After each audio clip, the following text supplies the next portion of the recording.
Salut à tous, j'espère que vous allez bien. Aujourd'hui, on va parler des types primitifs en JavaScript. Déjà, on va commencer par savoir expliquer et comprendre ce que c'est un type primitif, pourquoi ils sont essentiels. Premièrement, pourquoi ils sont essentiels? Avec chaque type primitif, il y a des fonctions qu'on peut utiliser. Si on ne connaît pas le type primitif en question, on ne peut pas savoir quelles fonctions lui sont attribuées. Il existe des fonctions pour le type string que le type number n'a pas. Maintenant, on va voir. On va faire une petite analogie. Si vous n'avez pas vu la vidéo précédente de pourquoi j'utilise un carton pour montrer ce qu'est une variable, allez voir la précédente vidéo, prenez un café et revenez tout de suite. Donc là, le carton, c'est ma variable. J'ai mis plusieurs fois le chiffre 7. C'est pour qu'inconsciemment, ça rentre dans votre cerveau, mais je vais vous expliquer pourquoi après. Dans mon carton, donc dans ma variable, je peux mettre des choses, ce qu'on appelle des valeurs. Ces valeurs, elles ont un type spécifique. Là, par exemple, j'ai 3 valeurs. J'ai 3 choses que je peux mettre dans ma variable. Mais ils ont des formes différentes. Ce sont des types de formes. Le triangle, le carré, le rond. En JavaScript, il y a des types de données. C'est exactement la même chose. Ils ne sont pas pareils exactement. Maintenant, on va rentrer un peu plus dans le concret. Il existe 7 types primitifs. Il y en a 7. Retenez bien ce chiffre, c'est super important.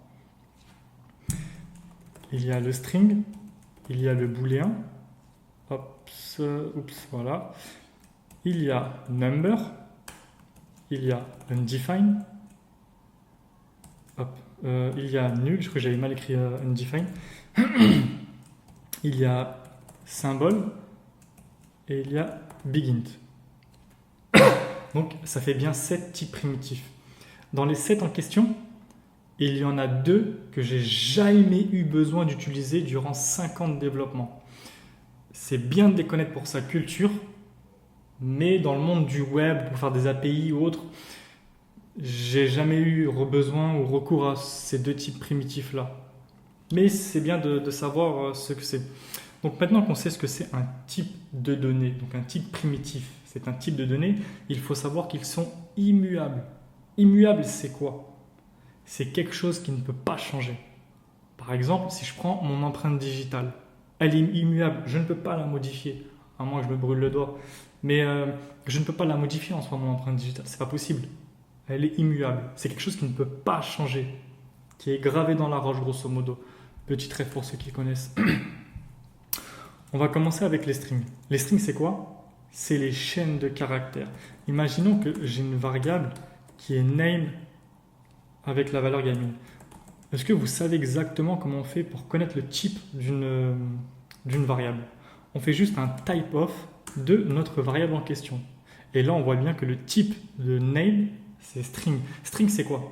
C'est ce qui est entre simple quote ou double quote.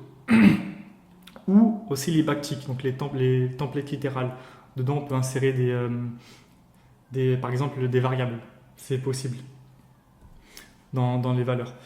Par exemple, si j'ai name const last name égale Gerby, je peux très bien faire un const full name égale je l'ai mal écrit full name égale backtick, donc template littéral de name et last name. Et si je log full name, ça fera Yamin Gerby. Donc voilà à quoi ça sert les templates littérales, c'est une des utilisations. Revenons maintenant au type string, le type de données string. Donc il faut retenir que c'est une chaîne de caractères dans laquelle on peut insérer des caractères, donc des lettres, des chiffres, des nombres. Voilà. Maintenant, on va continuer avec le booléen. C'est quoi le booléen?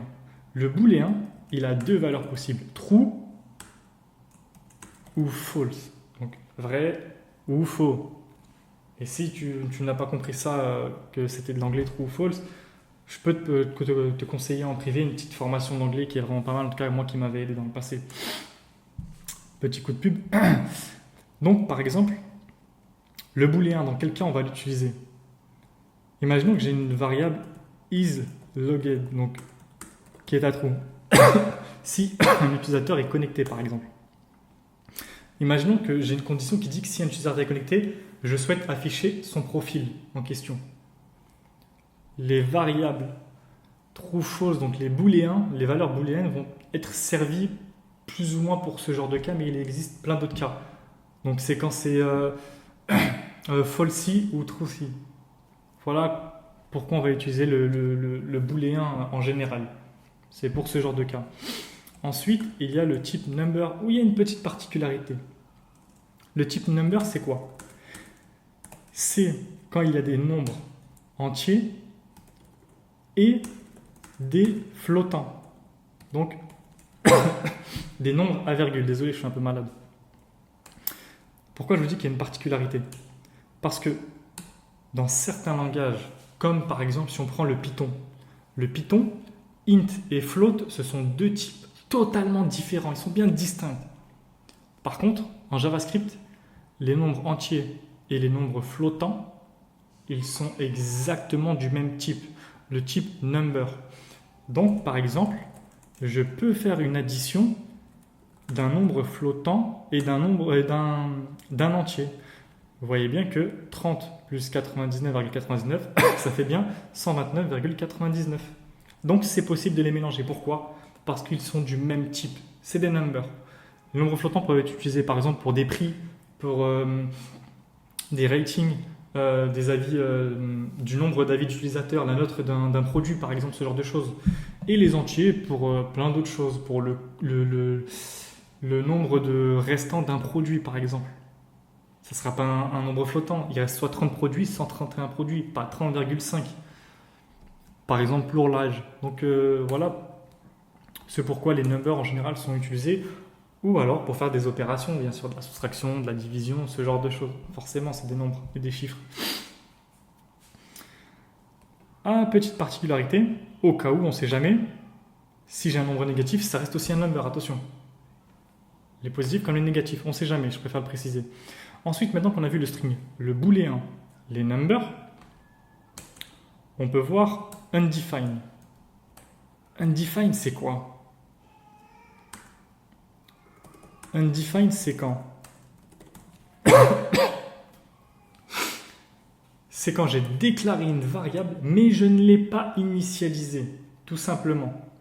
Si je déclare une variable et je ne l'initialise pas, donc je ne lui donne pas de valeur, le type primitif sera undefined. Donc, valeur non définie. Grosso modo, c'est plus ou moins ça. Donc, type undefined. Donc, pareil, si je fais un log de Toto, son type sera undefined. Si je fais un type of, pardon, excusez-moi, ça sera bien undefined. Pourquoi j'ai mis undefined et je n'ai pas laissé comme ça directement? Ah bah là ça marche. Tout à l'heure ça me mettait une erreur dans mon IDE parce que j'utilise une extension qui s'appelle Coca, qui est vraiment pas mal d'ailleurs.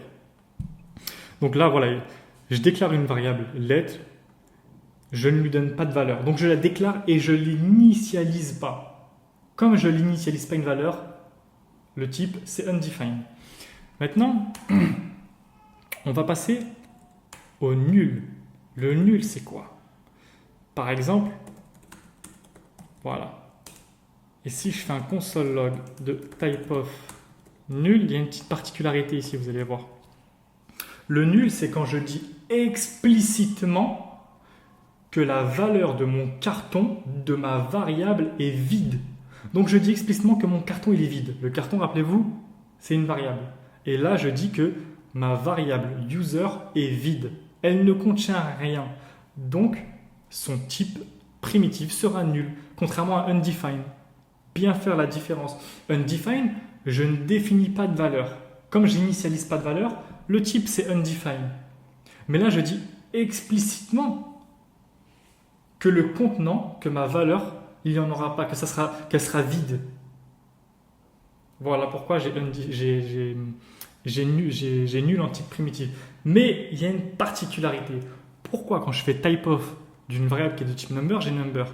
Pourquoi quand je fais un type of de isLogged qui est un booléen, j'ai booléen en type primitif, en valeur en retour? Alors que pour user qui est de type primitif nul, j'ai objet quand je fais un type of de user. C'est dû à un bug historique en JavaScript qui n'a pas été réglé. Il y a eu une proposition auprès de ECMAScript, mais au final qui n'a jamais été approuvée. Si on veut rentrer plus loin dans le détail, je vous laisserai aller chercher, mais c'est une histoire de binaire, donc de 0 et de 1. Comme les objets étaient développés sur du 0, 0, 0, le nul a été mis aussi sur 0, 0, 0 pour définir rien. Et c'est pour ça qu'au final, quand on fait un type-of de nul, ça nous donne la valeur, le type objet. Alors que objet, c'est pas un type primitif. Il y a les types objets qu'on peut voir lors d'une prochaine vidéo, mais c'est pas un type primitif. Donc ça, c'est plus à savoir pour votre culture personnelle. C'est dû, grosso modo, c'est dû à un bug historique en JavaScript. Pour faire simple, c'est ça. Maintenant, on va voir Big Int. C'est quoi Big Int? Il est apparu après, je crois dans ES6 exactement. Big Int, il est venu pour résoudre un problème, ou plutôt pas un problème, une limitation du type primitive number. Le type primitive number, pour faire des calculs par exemple mathématiques extrêmement poussés, de la cryptographie ou ce genre de choses, il y a une limite avec le type number. Si on veut des très grands nombres et une précision accrue, on ne peut pas utiliser le type number parce qu'il a une certaine limite. Et le Big Int, il est intervenu pour régler ça. Donc pour faire des calculs, Big Int sera moins performant forcément, parce que c'est pour exprimer des ordres de grandeur qui sont immenses, mais il sera plus judicieux de l'utiliser pour certains cas. Perso, j'ai jamais eu besoin de l'utiliser. Comment on déclare un Big Int? Donc je vais l'appeler ma variable Big Number. C'est juste un entier en rajoutant n à la fin, tout simplement. Et si je fais un console log de typeof de Big Number, vous voyez bien qu'en type, j'ai bien Big Int. Si j'enlève le n, j'ai un type number, parce que je vous dis, il faut ce petit n à la fin. Et si je le mets entre simple code, bah forcément, ça devient une string. Pourquoi? Parce que c'est une chaîne de caractères. Mais voilà comment on exprime un Big Int, comment on le déclare. Petite particularité, malgré que ce soit des nombres ou des chiffres, on ne peut pas l'utiliser avec un number. Imaginons que je cherche à faire une addition entre big number, qui est un big int, et si je prends un number, par exemple, âge. Si je fais ça plus âge, j'aurai une erreur. Cannot mix big int and other type. Je ne peux pas mixer le type big int avec d'autres types. Donc on ne peut pas l'utiliser avec âge. Pourquoi? Parce que âge, c'est un type number. Maintenant qu'on a vu les big int, il en reste un. Le type symbole. Pareil, je n'ai jamais eu besoin de l'utiliser. Symbole, c'est quoi? C'est un type primitif qui est unique au monde. Unique. C'est comme vous prenez peut-être deux jumeaux, ils sortent du même ventre, ils peuvent avoir la même tête, mais ils n'ont pas la même empreinte digitale. Il faut retenir ça. Imaginons comment déjà on déclare un symbole?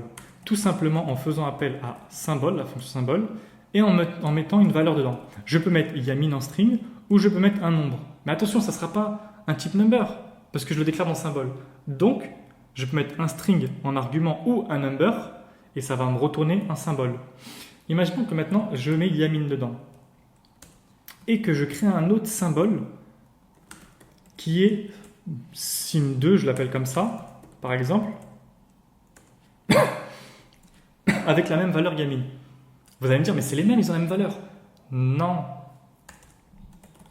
Si je fais un console log pour vérifier que sim égale est strictement égal au niveau du type et de la valeur à sim2, ça posera problème. Et si je vérifie uniquement la valeur, mais pas le type avec 2 égales, pareil, c'est false. Parce qu'ils sont pas identiques. Même s'ils ont la même valeur, ils sont uniques. C'est une personne, tout simplement. Pourquoi on utilise les symboles? Un des cas qui peut faire en sorte qu'on utilise un symbole, c'est imaginons qu'on a un utilisateur, ok? c'est quoi la particularité du symbole? Déjà, on va revenir à ça. La particularité du symbole, c'est qu'il est semi-privé. Pourquoi?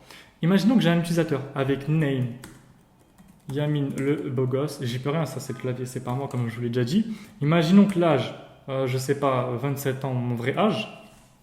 Et maintenant, mon ID, par exemple, mon numéro de carte d'identité, voilà, c'est un bon exemple. C'est 92 blablabla blablabla, donc voilà mon numéro de carte d'identité, mais c'est pas vrai bien sûr. Sauf que je vais pas le déclarer comme ça. Je vais mettre crochet, crochet, symbole, et dedans, je vais mettre la clé ID. Donc la description ID exactement.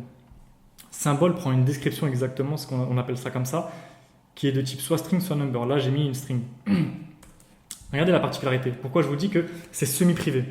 Si je fais un console log de l'utilisateur, vous voyez bien à droite que j'ai name Yamin le beau gosse, mon âge et symbole ID, avec la description du symbole et la valeur. Mais imaginons que maintenant je cherche à accéder à cette valeur et que je fasse un utilisateur.id, je ne peux pas y accéder. C'est undefined. Et si je fais de cette manière-là, pareil, ça ne marchera pas. De cette manière-là, pareil, ça ne marchera pas. Et si je veux utilisateur de symbole ID, pareil, ça ne marchera pas. Pourquoi? Parce que je vous ai dit, le symbole qui est ici est unique.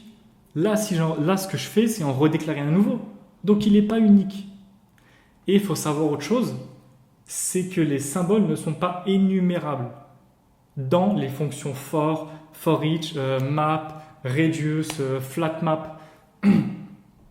Par exemple, si je fais un utilisateur, voilà, si je fais un, par exemple, objet.keys de utilisateur et ensuite je log les keys, vous voyez bien que j'ai name et âge. Je vous ai dit qu'ils ne sont pas énumérables. J'ai name, j'ai âge, pourtant j'ai jamais rien modifié dedans, regardez, je peux mettre un commentaire. Mais j'ai pas ce symbole-là. C'est pour ça que je vous dis qu'ils sont semi-privés. Parce que si je cherche à l'afficher au travers d'un log, je peux, mais si je cherche à accéder à la valeur de ce symbole-là, je ne peux pas. L'un des moyens est, il existe un moyen, c'est de déclarer mon symbole ici. Donc là, j'ai mon symbole ID. Et je le place ici. Là, vous voyez bien que j'ai déclaré un symbole. Ici, je réutilise le même symbole qui est ici. Donc forcément, je pourrais le réutiliser ailleurs. Puisque je vais toujours faire référence à celui-là. Je ne vais pas en créer un nouveau comme je le faisais avant. Donc là, si je fais utilisateur, toujours pareil, il s'affiche. Et si je fais utilisateur crochet ID, là, je peux bien afficher ma valeur de l'ID du symbole en question. Pourquoi? Parce que je pointe toujours par rapport à cette référence-là, que j'affiche ici. Donc, c'est toujours possible. J'ai dû couper la vidéo parce que j'ai été dérangé par le petit, mais j'espère que vous avez appris des choses. Si vous avez des questions, n'hésitez pas à m'envoyer un message. Allez voir les autres vidéos de la chaîne. Je vais mettre un petit résumé du cours aussi sur mon GitHub. Sur ce, je vous dis à la prochaine.